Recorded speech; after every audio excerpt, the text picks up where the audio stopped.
Here we do have our East Texas Now's Washington correspondent, Jon Decker. Jon, how you doing this afternoon, sir?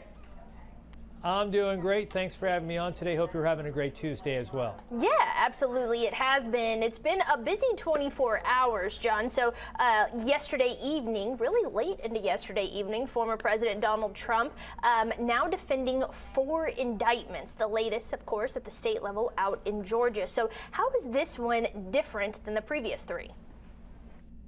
Well, it's different in terms of looking at this particular case in Georgia and comparing it to the case that's taking place in Washington, D.C. That also concerns efforts by Donald Trump to overturn the results of the 2020 election. The case here in Washington, a much more streamlined case. The case in Georgia, a broader case. We're talking about not only Donald Trump, but 18 other co-defendants who are charged in this nearly 100-page indictment. It spells out efforts by the former president and those co-conspirators through a variety of actions to overturn the results in the state of Georgia in particular. Not just things that Donald Trump said, but actions that Donald Trump and others took to fraudulently try to overturn the results of the election in 2020.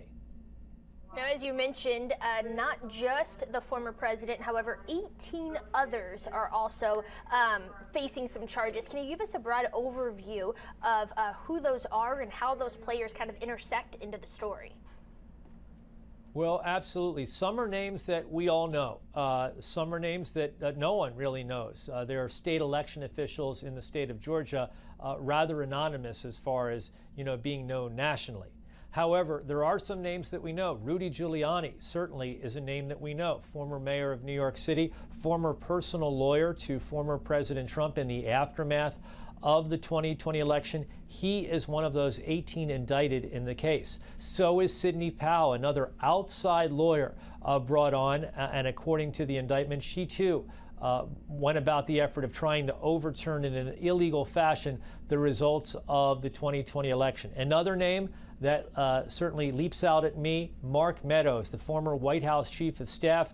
He is not indicted, nor is he mentioned all that much in the federal criminal case in Washington, D.C. However, he is indicted in the case in the state of Georgia. So those are just some of the names of people that we know quite well, a number of lawyers, but also a number of election officials as it relates to this effort, this illegal effort, this fraudulent effort, according to the indictment, by Donald Trump to overturn the 2020 election in the state of Georgia. We keep hearing this term and connected to this indictment, racketeering. Can you break down what does that all entail in the racketeering charge? Well, yeah, that's a charge that is very unique in all of the cases that have been brought against the former president. Racketeering, that's been brought by the Fulton County District Attorney, Fani Willis.